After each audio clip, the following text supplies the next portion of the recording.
Hello everybody, I'm here with a Kenmore, okay, 385.1521 sewing machine.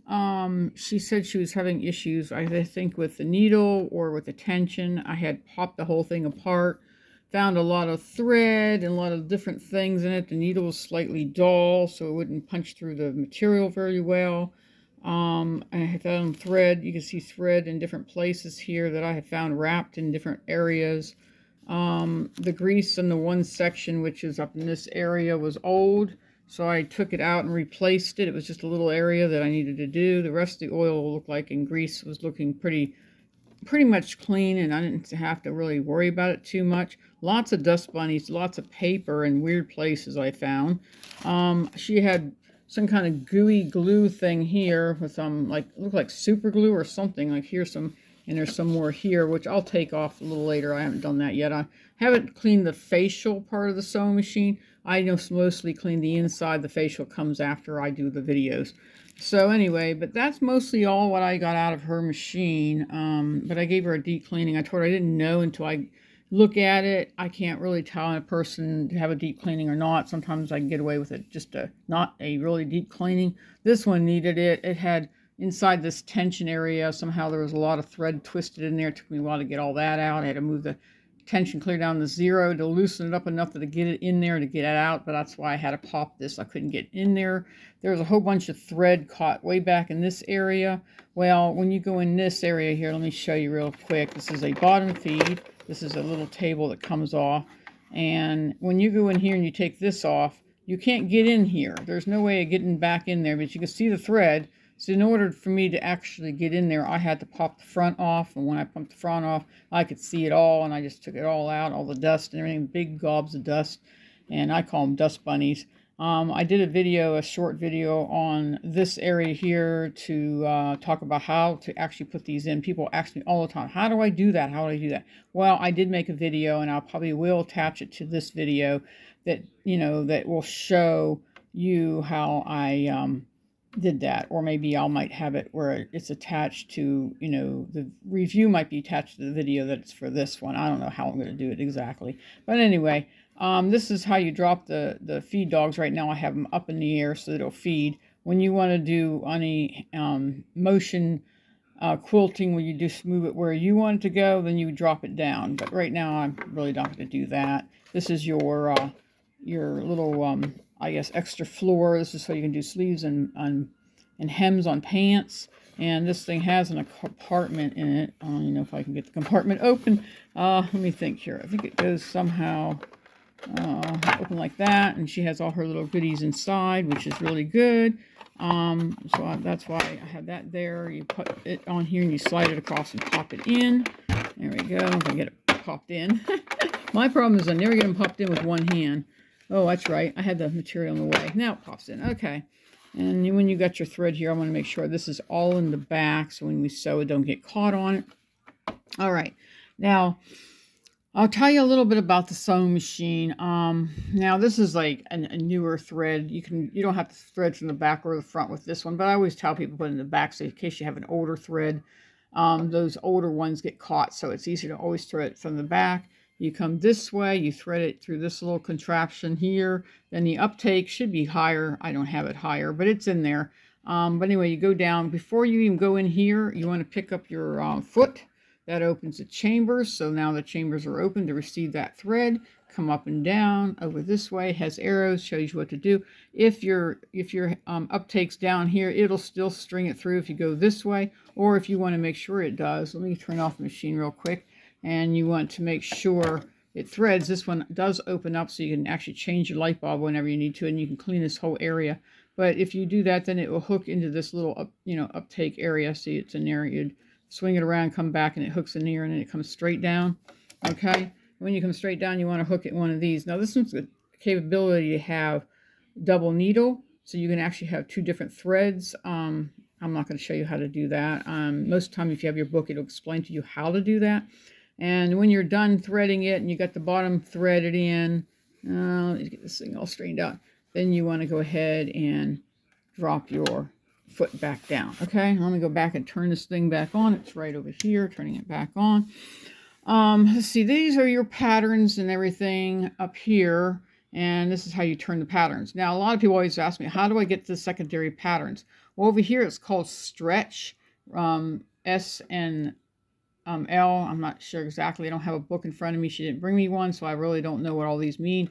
But, you know, you move it to here, and that should drop it down into these, okay? I didn't do any of those. I mostly stayed up here to make sure everything was running properly.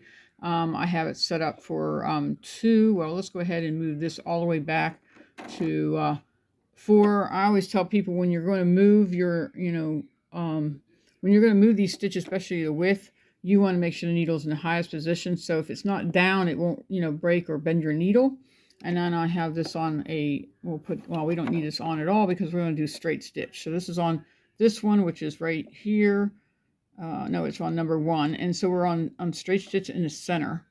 And so I went all the way across to here. And this is on 0 because you really don't need it. I mean, technically it'll still run straight stitch even if you've left it there. And anyway, but let's go on and show you. I got my foot on the foot pedal so you can hear how it's running and how it's doing. And you have a backup button over here, and you push this down and it backs up for you. And you let it go so it replays back into itself like this. And when you're done like sewing and you want to make sure you cut the threads, there's a little cutter right here. They used to put cutters on the backs of here, but they have gotten rid of that and made it so it's easier to find the cutter because a lot of people have an issue trying to find it, and then you knock this dang foot back off. Let's see, anything else I need to tell you guys? Oh, then if you want to rewind, I mean, most of the time you can use this or that. And then when you do this, you need to pop this machine like this to disengage the sewing machine. Then you put your thread up here and you crisscross. You go this way, back this way to here, and then you pop it into there, and then you pop this so that it disengages the sewing machine, and you can fill your bobbin, okay? I think I went over everything, but I did a lot of different stitches, and you can see it says stitching perfectly. And if you're like, this is denim, I could have gone a little bit tighter on the thread and do a 5 over here on the tension, but I did it on basic because I only did a 2-ply of denim. This is 2-ply. Now, if you're doing 3-ply or something like a hem, you want to go higher. When you are working with like a lighter material, you want to go lower, okay? But you want to make sure your needle is in the highest position. In other words, when you take your hand wheel and you move it forward, that means that's how you go forward. You want to make sure this is in the highest position. Okay, it's in the highest position, the foot is down, and now you can move this tension. So like if I wanted to move this to a 5, see, then I can go ahead and run it. It ain't going to hurt it. It's just going to be a little more tighter when it comes to stitching. Okay? And there it is. There's the stitching that we just finished with. And there it is here. So it looks kind of a little bumpy down here. It means it needs to be a little bit more tension. Now, everybody always asks me, well, isn't this the top tension? No, this is your bottom tension. This is the tension that's in the bottom of your machine, okay? The top tension, what happens when the sewing machine does so, it twists it, okay? So what was on the top is now on the bottom, see?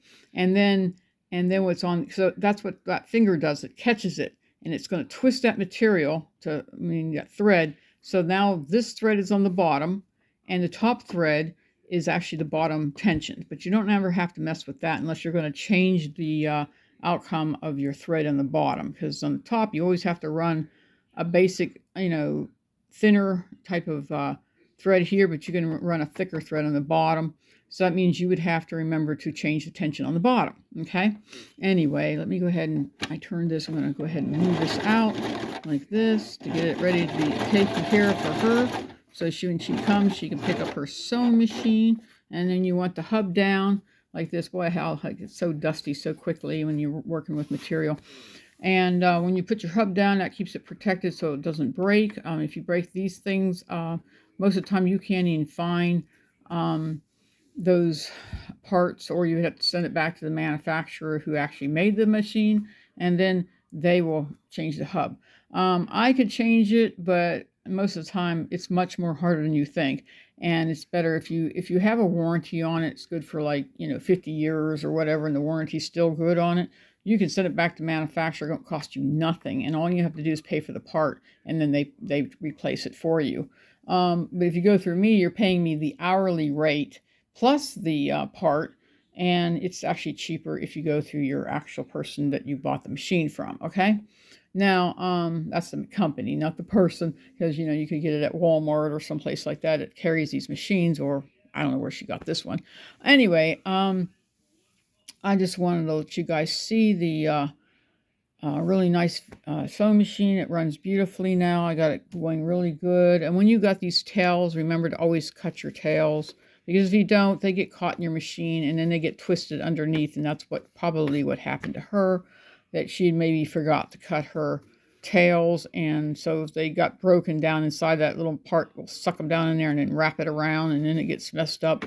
What happens in here, why it gets caught in here in this tension area, is maybe when it got broken up here, it flings it back up there and it twists around that area, because the uptake or whatever the machine is doing at the time is trying to pull it back through, and it's messing up. And sometimes they get some thread caught in here, or get caught way back in here where here, let me see, turn this off so I can show you this little area here where these things, the uptake and everything, when it flings back, it hooks up into that uptake where it completely does a circulation going like this, and it takes a while for me to get them out. So it's best to, if you're going to break thread, just try not to, make sure you pull it straight down. Don't run the machine, just pull it straight down and go ahead and rethread it.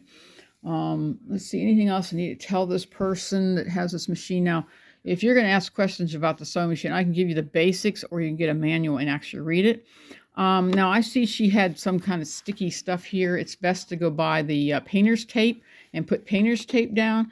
You can buy a thing where you can actually hook it like into these little extra holes. There's holes all over the darn thing. There's like a hole here, and that you can put a little guider in if you wanted to buy a guider and put a guider in to guide your material which way you want to go. Or you can just do by the measurements. I do by the measurements. Actually, this one has really nice measurements on it right there. And I like that because you can actually keep track of where you're going with it. Or you can just go ahead and buy the little things that hold on to it. Sometimes they're magnetized, and you can magnetize right straight to here. And then you can adjust it where you want it, and then you can send your thread or anything when you want to go through it. But this is a good basic sewing machine. I mean, it does buttonholes, so I guess she does have like a foot, and takes different foot to do different things. This is an all-purpose foot, so it can do zigzags and everything. But if you have a sewing machine like this, I'd love to hear from you. Tell me where you got it. Maybe you got it inherited. Maybe you found it. I like to hear your story. And what do you like about your sewing machine, and what do you sew? I mean, are you just mostly just doing basic stuff, or are you doing like quilts, or, all kinds of fun things you can do with these machines? Well, I guess I gotta let you go. I'll talk to you guys later, and I hope you got something out of the sewing machine. Have a blessed day. Bye-bye.